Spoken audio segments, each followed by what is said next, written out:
저는 이정자입니다. 68년을 살면서 이런 일을 당할 줄은 꿈에도 몰랐죠. 그날도 평범한 주말이었습니다. 아들 진호가 어머니 드라이브나 갑시다라고 하더군요. 며느리 은영이도 날씨도 좋은데 좋은 생각이네요라며 웃었습니다. 손녀 소연이까지 함께한다니 얼마나 기뻤는지 모릅니다.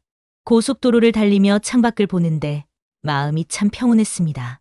남편을 떠나보낸 지 10년, 홀로 키운 아들이 이렇게 효도해 주니 살맛이 났죠. 42살 아들은 중소기업 부장으로 일하며 가정을 꾸렸고 39살 며느리 은영이는 야무져서 집안일도 잘했습니다. 16살 손녀 소연이는 제가 키운 거나 다름없었죠. 아들 부부가 맞벌이 하느라 바쁠 때 소연이 키우며 얼마나 정을 주고받았는지 모릅니다. 어머니, 화장실 가실래요? 아들이 휴게소에 차를 세우며 말했습니다. 그래, 잠깐만 다녀올게. 화장실을 다녀오는데 비가 내리기 시작하더군요. 우산도 없이 뛰어갔는데 주차장에 도착하니 차가 없었습니다. 처음엔 다른 곳에 주차한 줄 알고 이리저리 찾아다녔죠. 혹시 옆에 주차돼 있던 검은색 소나타 못 보셨어요? 옆에 있던 차를 타려던 남자에게 물어봤습니다. 아, 그 차요? 방금 나가던데요. 뒤에 여자분하고 학생이 타고 있던. 머리가 하얘졌습니다. 설마 하는 마음으로 휴대폰을 꺼내 아들에게 전화를 걸었죠. 여보세요, 진우야. 나 여기 있는데 어디 갔니? 어머니, 지금 어디세요? 놀란 목소리였습니다. 정말 모르는 것처럼 말이죠. 휴게소에 있다고. 화장실 다녀왔는데 차가 없어. 잠시 침묵이 흘렀습니다. 그때 뒤에서 며느리 목소리가 들렸어요. 누구야? 어머니야? 다행이다. 전화기 너머로 선명하게 들렸습니다. 손이 덜덜 떨렸죠. 진우야, 지금 뭔 소리야? 엄마를 두고 갔다고? 어머니, 그게 저희가 급한 일이 생겨서 금방 데리러 갈게요. 거짓말이었습니다. 목소리에서 거짓말이 묻어나왔어요. 비는 점점 세게 내렸습니다. 휴게소 처마 밑에 서서 젖은 옷을 털며 생각했죠. 68년을 살면서 교사로 30년을 일하고 남편과 아들을 위해 희생하며 살았는데 이런 취급을 받는다고요? 할머니?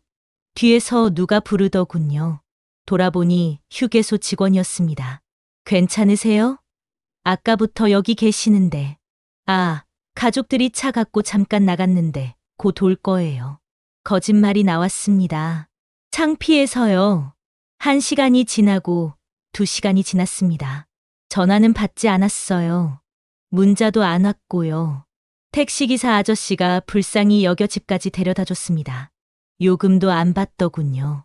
어르신, 세상에 그런 자식이 어디 있어요. 괜찮으실 거예요. 라고 위로해 줬죠. 집에 도착했을 때는 밤 10시였습니다. 현관문 앞에서 비밀번호를 누르는데 안 열리더군요. 몇 번을 시도해도 마찬가지였어요. 창문으로 보니 불이 환하게 켜져 있었습니다. 거실에서 웃음소리가 들렸어요. 아들과 며느리, 손녀까지 마치 아무 일 없었다는 듯이 TV를 보며 웃고 있는 것 같습니다. 인터폰을 눌렀습니다. 진호야, 나다. 문 좀 열어줘. 어머니, 지금요? 며느리 목소리였습니다. 그래, 비밀번호가 왜 안 되니? 아, 그거요. 보안상 바꿨어요. 잠깐만요. 5분을 기다렸습니다. 10분을 기다렸죠. 비는 계속 내렸고 저는 처마 밑에서 떨고 있었어요. 다시 인터폰을 눌렀을 때 며느리가 나왔습니다. 어머니, 지금 좀 곤란해요. 내일 아침에 오시면 안 될까요? 믿을 수가 없었습니다. 내 집에서 내가 키운 가족들이 나를 내쫓고 있었어요. 은영아, 장난하는 거지? 여기 내 집이야. 어머니도 참, 이제 좀 독립적으로 사세요. 혼자서도 잘할 수 있잖아요.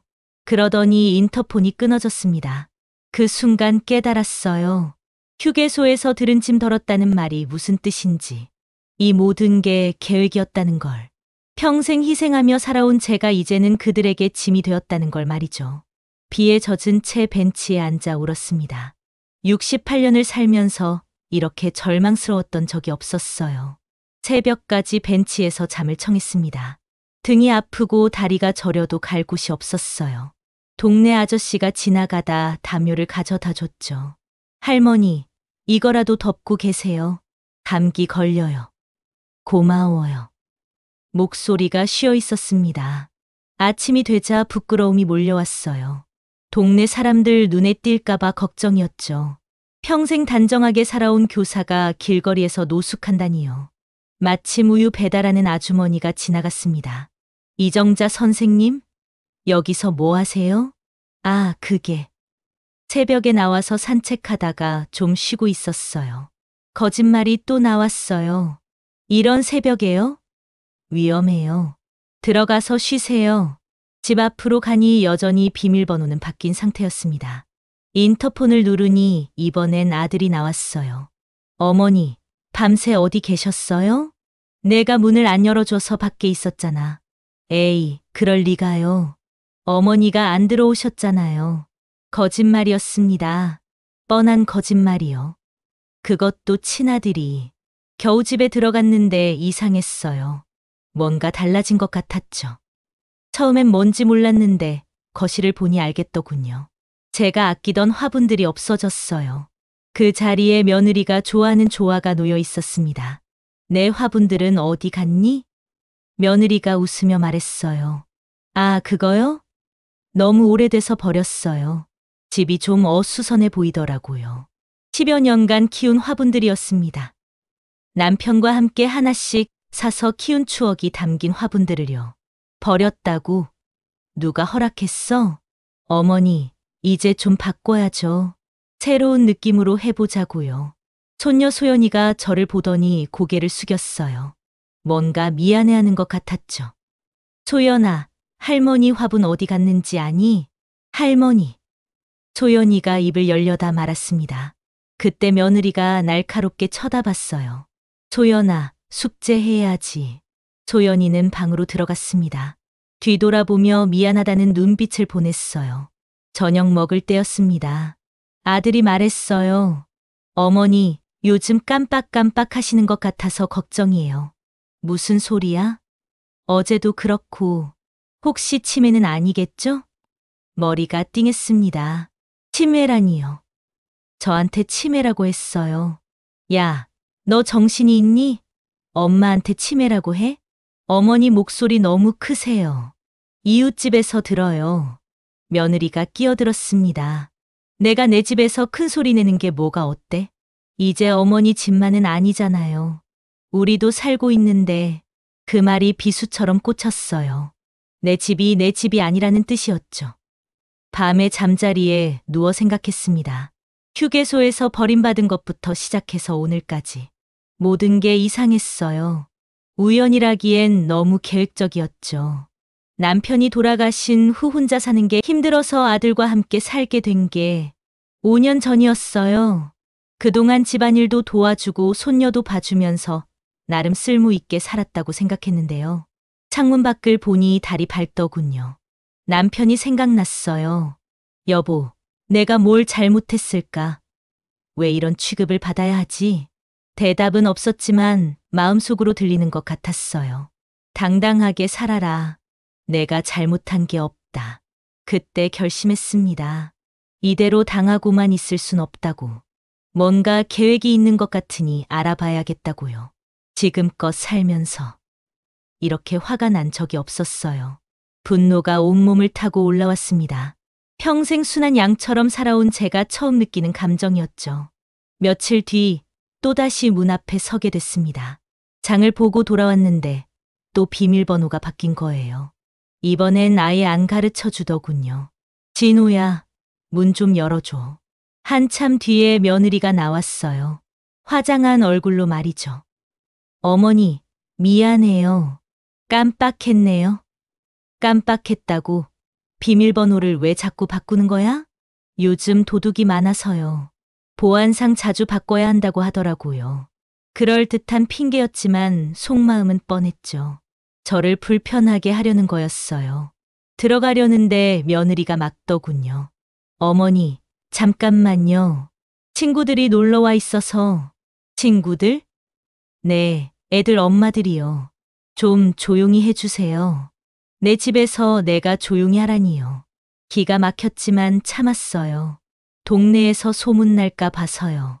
30분을 밖에서 기다렸습니다. 겨울이라 춥더군요. 지나가는 동네 사람들이 이상하게 쳐다봤어요. 이정자 선생님, 왜 밖에 계세요? 마트에서 일하는 김순자 아주머니였어요. 아, 그냥 바람 좀 쐬고 있어요. 이런 추운데요? 감기 걸려요. 곧 들어갈 거예요.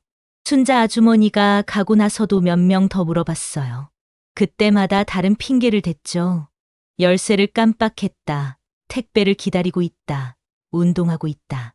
거짓말하는 제 자신이 비참했어요. 평생 정직하게 살아온 교사가 이런 거짓말을 하다니요. 드디어 문이 열렸을 때는 해가 질 무렵이었어요. 며느리가 웃으며 말했습니다. 어머니, 오래 기다리셨네요.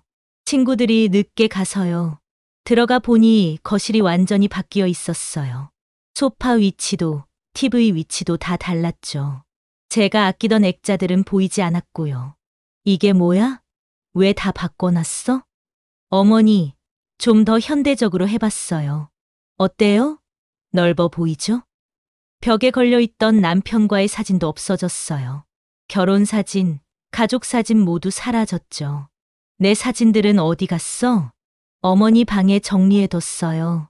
거실은 너무 복잡해 보여서요. 방으로 들어가니 침대 위에 사진들이 아무렇게나 놓여 있었어요. 액자는 다 빠져 있었고 사진만 덩그러니 있었죠. 그날 밤 잠이 안 왔어요. 천장을 보며 생각했습니다. 평생 이 집을 위해 살았는데 이제는 남의 집 같다. 문득 깨달았어요. 이 모든 게 우연이 아니라는 걸. 휴게소에서 버린 것부터 시작해서 비밀번호 바꾸기, 집안 바꾸기까지. 모든 게 계획적이었다는 걸 말이죠. 며느리는 저를 내쫓으려고 하는 거였어요. 서서히 조금씩 불편하게 만들어서 제가 스스로 나가게 만들려는 거죠. 그래, 알겠다. 그렇게 나올 거면 나도 생각이 있어. 처음으로 복수라는 생각이 들었어요. 68년을 살면서 누군가를 미워해 본 적이 없었는데 그날 밤 처음으로 미움이라는 감정을 알았습니다. 내 인생을 되찾아야겠다고 생각했어요. 이렇게 당하고만 있을 순 없었죠. 아침에 일어나니 제 방문에 자물쇠가 달려있더군요. 밖에서 잠그는 자물쇠 말이에요. 이게 뭐야? 아들을 불렀습니다. 어머니, 그게 요즘 어머니가 밤에 돌아다니셔서 위험할까 봐요. 내가 언제 돌아다녔다고? 어제 밤에도 부엌 갔다 오셨잖아요. 물 한 컵 마시러 간 게 돌아다녔다는 소리였어요. 야, 내가 내 집에서 물 마시는 것도 안 되냐? 며느리가 끼어들었어요. 어머니, 목소리 좀 낮춰주세요. 소연이 공부하고 있어요. 그때 제 방을 보니 또 바뀐 게 있더군요. 제 화장대 자리에 며느리 것이 놓여 있었어요. 제 화장대는 구석에 처박혀 있었고요. 은영아, 이건 또 뭐야? 아, 그거요? 어머니 화장대가 너무 오래돼서요. 제 걸로 바꿨어요. 어머니 거는 아직 쓸 수 있으니까 저쪽에 놨고요. 30년 된 제 화장대였어요. 남편이 결혼기념일에 사준 소중한 거였죠. 그걸 구석에 처박아 놨더군요. 누가 허락했어? 어머니, 이제 저희 방식대로 살아요. 좀 더 깔끔하게요. 방식대로. 그 말이 귀에 박혔어요. 점심때였습니다. 평소처럼 밥상을 차리려고 하니까 며느리가 말하더군요. 어머니, 오늘부터 제가 할게요. 왜? 내가 하지. 어머니가 하시면 짜요. 저희는 싱겁게 먹는 걸 좋아해서요. 40년 넘게 요리해온 저한테 짜다고 했어요. 아들도 맛있다고 먹던 제 음식을 짜다고 했죠. 밥상에 앉았는데 반찬이 달랐어요. 제가 만든 김치는 없고 시중에서 산 김치만 있었어요. 내 김치는 어디 갔어? 어머니, 그거 너무 매워서 버렸어요. 버렸다고? 소리가 커졌어요. 아들이 젓가락을 놓더니 말했습니다. 어머니, 요즘 너무 예민하세요. 혹시 정말 치매는 아니에요? 또 치매 얘기였어요. 야, 너 또 그런 소리 해. 엄마가 치매냐? 어머니 기억 안 하시잖아요. 어제도 화분 어디 갔냐고 물어보셨는데 그거 한 달 전에 버렸다고 말씀드렸잖아요. 거짓말이었어요. 한 달 전 얘기가 아니라 며칠 전 얘기였죠. 언제 그런 말 했어?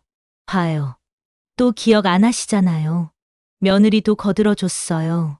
어머니, 병원 한번 가보시는 게 어때요? 둘이 짜고 하는 거였어요. 저를 치매로 만들려고 하는 거죠. 손녀 소연이가 저를 보더니 고개를 저었어요. 뭔가 말하고 싶어 하는 것 같았지만 부모 눈치를 보며 참더군요. 식사 후에 소연이가 제 방으로 왔어요. 할머니. 왜, 소연아? 아빠, 엄마가. 할머니 나쁘게 얘기해요. 뭐라고? 할머니가 치매 걸렸다고, 곧 요양원에 보내야 한다고. 머리가 하얘졌어요. 요양원이라니요. 정말? 소연이가 눈물을 글썽이며 고개를 끄덕였어요. 할머니, 저는 할머니랑 계속 같이 살고 싶어요. 고마워, 소연아. 할머니도 그래. 그때 며느리가 문을 벌컥 열고 들어왔어요. 소연아, 뭐 하는 거야? 공부해야지. 소연이는 무서워하며 방으로 들어갔어요. 며느리가 저를 보며 차갑게 말했습니다. 어머니, 소연이한테 이상한 말 하지 마세요. 이상한 말이 뭐야? 소연이 혼란스러워해요. 어머니가 자꾸 옛날 얘기하시니까요. 그리고 나가면서 문을 쾅 닫았어요. 밖에서 자물쇠 잠그는 소리가 들렸죠. 갇혔어요. 제가 제 집에서 갇힌 거예요. 그날 밤 창밖을 보며 울었습니다. 68년을 살면서 이렇게 무력감을 느낀 적이 없었어요. 하지만 포기할 순 없었어요. 제가 포기하면 정말로 요양원에 끌려갈 거였거든요. 며칠 후 기회가 왔어요. 며느리가 친정에 간 사이 제가 집을 둘러볼 수 있었죠. 뭔가 이상하다고 생각했으니까 증거를 찾고 싶었거든요. 며느리 방에 들어가니 침대 위에 노트북이 놓여 있더군요. 켜보니 비밀번호가 걸려 있었어요. 몇 번 시도해봤는데 안 됐죠. 그런데 책상 서랍에서 메모지를 발견했어요. 거기에 적힌 숫자들이 있더군요. 혹시나 해서 입력해보니 열렸어요. 화면을 보는 순간 소름이 돋았습니다. 집 처분 계획서라는 파일이 있었거든요. 클릭해서 열어보니 정말 기가 막혔어요. 1단계 시어머니 불편하게 만들기, 2단계 치매 진단받게 하기, 3단계 요양원 보내기, 4단계 진명의 이전 받기, 5단계 집 팔고 신축 아파트 구입. 각 단계마다 자세한 설명이 적혀 있었어요. 1단계에는 비밀번호 자주 바꾸기, 집안 배치 바꾸기, 물건 치우기 이런 내용들이 있었죠. 2단계에는 기억력 문제 만들기, 의사 미리 섭외해두기, 가족들이 모두 치매 증언하기라고 적혀 있었어요. 3단계는 더 충격적이었어요. 요양원 알아보기, 월 150만 원 이하로 법정 후견인 신청하기. 마지막 5단계에는 구체적인 부동산 정보까지 적혀 있었어요. 시내 신축 아파트 6억 5천. 기존 집 예상 매각가 7억. 손이 덜덜 떨렸어요. 이 모든 게 계획이었구나. 처음부터 끝까지 전부 다요. 더 찾아보니 부동산 중개업소와 주고받은 메일들도 있었어요. 제 집을 몰래 시세조사 받은 것도 있었고요. 어머님 모르게 진행해 주세요. 치매 진단받으면 바로 매각할 예정입니다. 이런 내용까지 있더군요. 가장 충격적인 건 아들과 며느리가 나눈 카카오톡 대화였어요. 며느리 어머니 언제까지 버틸까? 아들 좀 더 압박하자. 계속 불편하게 만들면 알아서 나갈 거야. 며느리 휴게소에서 버린 건 잘했어. 충격 좀 받았을걸? 아들 그래도 안 나가네. 더 세게 해야겠어. 며느리 치매 진단서만 받으면 끝이야. 내 친구가 의사인데 도와준다더라. 눈앞이 캄캄했어요. 친아들이 이런 말을 했다니요. 더 읽어보니 요양원 정보까지 있었어요. 월 100만 원대 요양원 면회 제한 있어서 좋음이라고 적혀 있더군요. 제 손녀 소연이 얘기도 있었어요. 며느리 소연이가 할머니 편들어서 골치 아파. 아들 얘기해뒀어. 할머니 치매라고. 며느리 그럼 믿겠지. 애들은 순진하니까. 화가 치밀어 올랐어요. 손녀까지 속이고 있었던 거죠. 파일을 더 뒤져보니 제 통장 내역까지 있었어요. 언제 조사한 건지 제 예금 잔고가 그대로 적혀 있더군요. 시어머니 예금 2천만 원, 요양원비 1년치. 제 돈까지 계산해 놓은 거예요. 너무 충격적이어서 프린터로 모든 자료를 출력했어요. 증거로 남겨둬야 했거든요. 그때 현관문 여는 소리가 들렸어요. 며느리가 돌아온 거죠. 급하게 노트북을 끄고 출력물을 제 방으로 가져갔어요. 침대 밑에 숨겼죠. 며느리가 방문을 열고 들어와서 말했어요. 어머니, 뭐 하세요? 그냥 누워 있었어. 컴퓨터 만지셨어요? 컴퓨터. 그런 거 할 줄 몰라. 며느리가 의심스러운 눈으로 저를 쳐다봤지만 더는 묻지 않았어요. 그날 밤 침대 밑에 숨긴 출력물들을 다시 봤어요. 한 장 한 장 읽을 때마다 분노가 치밀어 올랐죠. 이렇게 치밀하게 계획해서 나를 내쫓으려고 했구나. 평생 이 집을 위해 살았는데 이런 취급을 받다니요. 남편과 함께 모은 돈으로 산 집인데 며느리가 팔아서 신축 아파트를 사려고 했던 거예요. 그런데 무엇보다 충격적인 건 아들이었어요. 제가 키운 아들이 이런 말을 했다는 게 믿어지지 않았거든요. 42년 전 10달 동안 뱃속에 품고 나와서 키웠는데 눈물이 나왔지만 이번엔 서러운 눈물이 아니었어요. 분노의 눈물이었죠. 좋아, 이제 알았다. 그렇게 나올 거면 나도 방법이 있어. 증거는 확실히 잡았어요. 이제 대책을 세워야 했죠. 68년을 살면서 처음으로 복수를 계획하기 시작했습니다. 며칠 후 시장에 장을 보러 갔어요. 집에서 답답해서 나온 김에 필요한 것들도 사려고 했죠.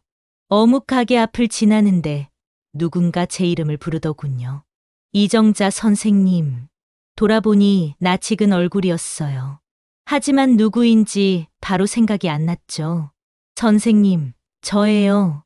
김동혁이요. 동혁이? 깜짝 놀랐어요. 30년 전 제가 가르쳤던 아이였거든요. 그때는 말썽꾸러기였는데 이제는 어엿한 중년 노신사가 되어 있더군요. 어머, 동혁아, 이게 누구야? 선생님, 정말 오랜만이에요. 여기 사세요? 응, 근처에 살아. 너는 뭐하니? 서점하고 있어요. 바로 저기 믿음 서점 있잖아요. 아, 그 서점 사장이 동혁이었구나. 몇 번 지나다니면서도 몰랐네요. 어머, 그래? 잘 됐네. 장사 잘 돼? 그럭저럭이요. 선생님, 차라도 한잔 하실래요? 서점에 조그만 카페도 있어요. 오랜만에 반가운 사람을 만나니 기분이 좋아졌어요. 따라갔더니 정말 예쁜 서점이더군요. 책들이 가득하고 한쪽에는 테이블과 의자가 있었어요. 와, 정말 멋지다. 언제 이런 걸 만들었어? 아니에요. 다 아버지께서 평생 가꾸신 서점이에요. 3년 전 퇴직하고 아버지가 하시던 서점을 물려받았어요. 커피를 마시며 이야기를 나눴어요. 동혁이는 공무원으로 일하다 퇴직했다더군요. 부인은 얼마 전 병으로 세상을 떠났고 자식들은 모두 외국에 살고 있다고 했어요. 선생님은 어떻게 지내세요? 건강하시죠? 응, 건강하지 뭐. 그런데 말을 하다 보니 눈물이 나더군요. 최근 상황들이 순간 떠올랐거든요. 선생님, 무슨 일 있으세요? 아니야, 괜찮아. 선생님, 저한테는 말씀하세요. 제가 선생님 제자잖아요. 결국 모든 이야기를 털어놨어요. 휴게소에서 버림받은 일부터 며느리의 계획까지. 동혁이는 점점 화가 나는 표정을 지었어요. 이게 말이 돼요? 아들이 어떻게 그럴 수가 있어요? 그러게. 나도 믿어지지 않아. 선생님, 증거는 있으세요? 침대 밑에 숨겨둔 출력물들 얘기를 했죠. 그거 가지고 계세요? 응, 집에 숨겨뒀어. 선생님, 그냥 당하고 계시면 안 돼요. 동혁이가 진지하게 말했어요. 30년 전 선생님이 저한테 뭐라고 하셨는지 기억하세요? 뭐, 제가 공부를 안 해서 꼴찌했을 때 포기하면 정말 끝이다. 끝까지 해봐라라고 하셨잖아요. 그 말이 기억났어요. 동혁이는 정말 공부를 못했거든요. 그 말 듣고 정말 열심히 했어요. 그래서 대학도 가고 공무원도 됐고요. 선생님은 남에게 희생만 하며 살 분이 아니에요.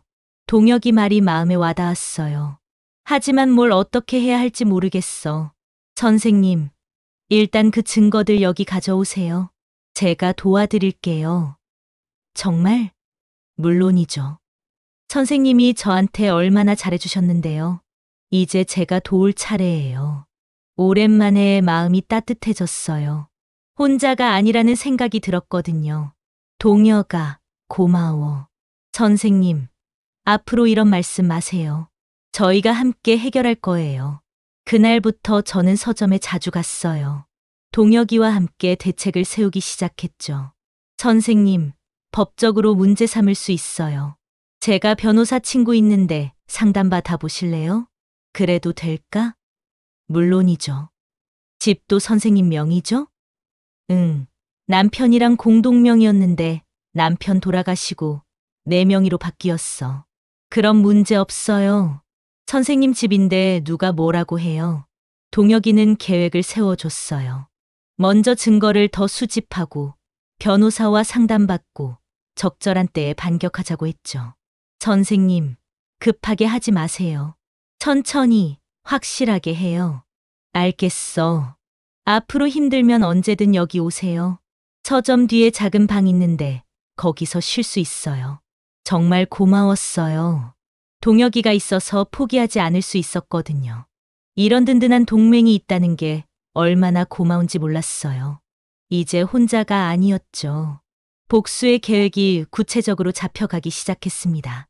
동혁이의 도움으로 변호사를 만났어요. 젊은 여성 변호사였는데 정말 친절하더군요. 어르신, 이건 명백한 재산권 침해와 노인학대예요. 출력물들을 보더니 화를 내더라고요. 이런 계획을 세워놨다니 정말 비상식적이네요. 충분히 법적 대응이 가능해요. 정말요? 네, 진명이가 어르신이니까 누구도 함부로 할 수 없어요. 더구나 이런 증거까지 있으면 완벽해요. 변호사는 더 많은 증거를 모으라고 했어요. 녹음, 문자 메시지, 사진 같은 것들 말이죠. 집으로 돌아가서 조심스럽게 증거를 모으기 시작했어요. 며느리가 전화하는 걸 몰래 녹음했죠. 언니, 시어머니 정말 골치 아파. 빨리 요양원 보내야겠어. 치매 진단서 받으면 바로 할 수 있어? 응, 내 친구가 의사니까 도와준다더라. 이런 대화들을 다 녹음했어요. 아들과 며느리가 나누는 대화도 들었어요. 어머니가 요즘 이상해. 뭔가 알아챈 것 같아. 설마 컴퓨터도 못 만지는데 뭘 알겠어. 그래도 조심하자. 조심하라고요? 이미 늦었죠. 손녀 소연이도 제 편이 되어줬어요. 어느 날 밤에 제 방으로 와서 말하더군요. 할머니, 엄마가 또 이상한 얘기해요. 뭐라고? 할머니 치매 걸렸으니까 병원에 입원시켜야 한다고요. 아빠도 그러자고 하고요. 그래? 할머니, 정말 치매예요?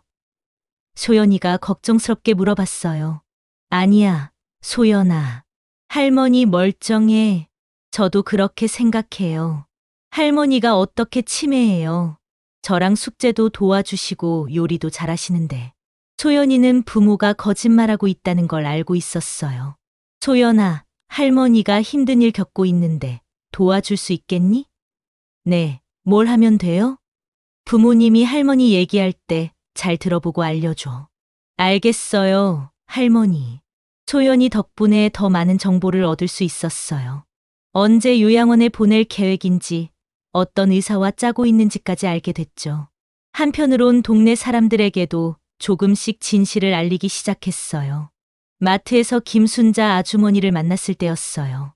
순자야, 우리 며느리 어떻게 생각해? 글쎄요, 좀 차가운 것 같긴 하던데요. 그렇지, 나도 그렇게 생각해. 왜요? 무슨 일 있으세요? 아니야, 그냥. 하지만 순자 아주머니는 눈치가 빨랐어요. 뭔가 있다는 걸 알아챘죠. 며칠 뒤엔 이발소 아저씨와도 대화했어요. 사장님, 요즘 우리 집이 좀 시끄럽죠? 아, 그러고 보니 며느님 목소리가 좀 크더라고요. 맞아요. 나한테 소리 지르더라고요. 어머, 시어머니한테요? 이런 식으로 조금씩 며느리의 실체를 알리기 시작했어요. 동네 아주머니들 입소문이 얼마나 빠른지 아시죠? 일주일도 안 되어서 동네에서 며느리를 보는 시선이 달라졌어요. 저 며느리 시어머니한테 함부로 한다더라. 그래? 겉보기엔 그렇지 않던데. 사람 겉보기로 알 수 있나. 며느리도 눈치챘는지 저한테 화를 내더군요. 어머니, 동네에서 이상한 말 하지 마세요. 이상한 말이 뭐야? 사람들이 저 보는 눈빛이 이상해요. 그래? 나는 모르겠는데 어머니가 뭔 말을 하셨는지 다 알아요. 나는 사실만 말했어. 며느리가 확 돌아서며 나가더군요. 화가 많이 났나 봐요. 아들도 불안해하기 시작했어요. 어머니, 요즘 왜 이러세요? 나? 별로 안 그러는데 동네 사람들이 우리를 이상하게 보는 것 같아요. 그래, 왜 그럴까? 어머니가 뭔 말씀을 하신 거 아니에요? 나는 평소처럼 지냈는데 아들의 목소리에서 초조함이 느껴졌어요. 계획이 흔들리고 있다는 걸 알아챈 거죠. 그날 밤 들리는 부부 대화가 재미있었어요. 왜 이러는 거야? 어머니가 뭘 알아챈 것 같은데. 설마 증거도 없는데 뭘 알겠어. 그럼 왜 동네 사람들이 우리를 이상하게 봐? 모르겠어. 일단 빨리 진행하자. 빨리 진행하자고요? 이미 늦었다는 걸 모르고 있었어요. 저는 동혁이와 함께 마지막 준비를 하고 있었거든요. 이제 반격할 때가 왔어요. 드디어 결전의 날이 왔습니다. 며느리가 의사와 짜고 치매 진단을 받게 하려던 바로 그날 말이에요. 어머니, 병원 가실 준비하세요. 며느리가 아침 일찍 와서 말했어요. 왜 병원에 가? 건강검진 받으셔야죠. 나이도 있으신데. 거짓말이었어요. 치매 진단받으러 가는 거였죠. 나는 안 갈래. 어머니, 가셔야 해요. 예약도 다 해놨는걸요. 그때 현관 벨이 울렸어요. 며느리가 나가더니 깜짝 놀란 표정으로 돌아왔어요. 어머니, 경찰이 왔어요. 경찰? 저는 미리 알고 있었어요. 변호사와 함께 신고했거든요. 경찰관 2명이 들어왔어요. 이정자 어르신 계세요? 네, 저예요. 신고 받고 왔습니다. 재산권 침해와 노인학대 관련해서요. 며느리와 아들이 얼굴이 하얘졌어요. 뭔 소리예요? 누가 신고했어요? 제가 했어요. 제가 당당히 말했죠. 어머니가요? 아들이 믿을 수 없다는 표정이었어요. 변호사도 함께 왔어요. 며느리 노트북에서 출력한 모든 자료를 경찰에게 넘겼죠. 이게 뭐예요? 경찰이 물었어요. 며느리가 저를 내쫓고 집을 빼앗으려던 계획서입니다.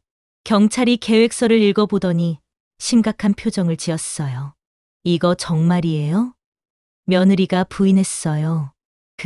그런 거 아니에요. 어머니가 치매 걸리셔서. 치매요? 경찰이 저를 보며 물었어요. 아닙니다.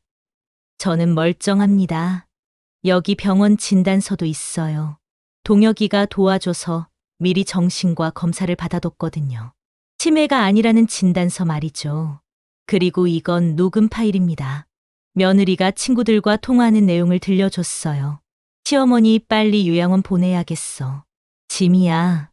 목소리가 선명하게 들렸어요. 며느리가 얼굴이 새파래졌어요. 그건. 변명하지 마세요. 경찰이 단호하게 말했어요. 아들도 당황했어요. 어머니, 왜 이러세요? 우리가 뭘 잘못했다고. 10달 동안 뱃속에 품고 나와서 키웠는데 휴게소에서 버렸잖아. 그것도 잘못이 아니야? 아들이 할 말이 없었어요. 경찰 조사가 시작됐어요. 며느리의 컴퓨터를 압수하더니 더 많은 증거를 찾아냈죠. 제 통장을 몰래 조회한 기록, 요양원과 주고받은 메일, 부동산 중개업소와 상담한 내용까지 다 나왔어요. 이건 명백한 재산권 침해 시도입니다. 경찰이 말했어요. 더 놀라운 건 며느리가 친정어머니와 나눈 대화였어요. 엄마, 시어머니 집이 6억은 넘는 것 같아. 그럼 빨리 처리해. 나이 먹으면 더 까다로워져. 며느리 친정어머니까지 공범이었던 거예요. 그때 손녀 소연이가 나타났어요. 학교에서 급히 온 거였죠. 할머니, 소연이가 제게 달려왔어요. 소연아. 할머니, 괜찮으세요? 아들이 소연이에게 말했어요. 소연아, 할머니가 이상한 일 하고 계시니까 너는 들어가 있어. 아빠, 할머니가 뭘 잘못했어요? 소연이가 따져 물었어요. 할머니가 침에 걸리셔서. 아빠, 거짓말하지 마세요. 소연이가 큰 소리로 말했어요. 뭐? 할머니 전혀 이상하지 않아요. 제가 제일 잘 알아요. 소연이가 경찰에게 말했어요. 아저씨, 우리 할머니 정말 똑똑하세요. 매일 저 숙제 도와주시고 요리도 잘하시고. 근데 엄마, 아빠가 할머니를 내쫓으려고 했어요. 소연아, 정말이에요. 할머니 화분도 다 버렸고 사진도 치웠어요. 할머니가 우시는 거 봤어요. 소연이의 증언까지 더해지니 모든 게 명확해졌어요. 경찰은 며느리를 연행했어요. 아들도 같이 조사받으러 가야 한다고 했죠. 어머니, 정말 이러실 거예요? 아들이 마지막에 말했어요. 응, 너희가 먼저 시작한 일이잖아. 저희가 뭘. 휴게소에서 버린 것부터 시작해서 지금까지. 다 계획이었잖아. 아들이 더 이상 변명하지 못했어요. 며칠 후 결과가 나왔어요. 며느리는 사기 미수와 재산권 침해로 벌금형을 받았어요. 아들은 선처를 받았지만 집에서 나가야 한다고 했죠. 어머니, 정말 나가야 해요? 그래, 나가. 그럼 소연이는요? 소연이는 나랑 살겠다고 했어. 정말이었어요. 소연이가 제 편을 선택한 거였죠. 할머니, 저는 할머니랑 살래요. 부모님은 싫어요. 아들과 며느리는 결국 집을 나갔어요. 짐을 싸면서도 원망스러운 눈으로 저를 봤지만 저는 당당했어요. 소연이와 단둘이 남은 집은 평온했어요. 다시 제 화분들을 사다 놨고 남편과의 사진도 원래 자리에 걸었죠. 동혁이가 자주 놀러 왔어요. 소연이도 동혁이를 좋아했어요. 할머니, 동혁이 아저씨는 진짜 좋은 분 같아요. 그래, 아저씨가 할머니를 많이 도와줬어? 할아버지 덕분에 할머니가 웃게 됐어요. 정말이었어요. 오랜만에 웃을 수 있게 됐거든요. 어느 따뜻한 봄날, 동혁이와 소연이와 함께 서점 앞에 앉아 커피를 마셨어요. 햇살이 따뜻하게 내리쬐고 있었죠. 선생님, 이제 어떠세요? 고마워, 동혁아. 너 덕분에 제 인생을 되찾았어. 선생님이 용기 내신 거예요. 소연이가 제 손을 꼭 잡았어요. 할머니, 이제 앞으로 행복하게 살아요. 그래, 소연아. 평생을 살면서 이렇게 당당할 수 있는 날이 올 줄 몰랐어요. 버림받은 어머니에서 존엄을 되찾은 당당한 여인으로 다시 태어난 기분이었죠. 따뜻한 햇살을 맞으며 생각했어요. 인생은 끝까지 살아봐야 하는구나. 포기하면 정말 끝이지만 끝까지 해보면 반전이 있을 수도 있다. 이제 새로운 인생이 시작됐어요. 소연이와 동혁이가 함께하는 따뜻한 인생 말이죠. 이정자 할머니의 이야기는 우리에게 깊은 울림을 전합니다. 인생의 폭풍우 속에서도 존엄을 지키고 자신을 향한 배신에 맞서는 용기가 얼마나 중요한지 깨닫게 해주죠. 진정한 행복은 타인에게 의존하는 것이 아니라 스스로의 삶을 당당하게 개척해 나갈 때 비로소 찾아온다는 것을 보여줍니다. 그녀의 이야기는 끝이 아닌 새로운 시작을 알리는 따뜻한 메시지입니다. 어둠 속에서도 빛을 찾아가는 모든 이들에게 희망이 될 것입니다. 오늘의 사연 잘 들으셨나요? 구독과 좋아요 한번 눌러주시면 앞으로 더 좋은 이야기로 보답드리겠습니다.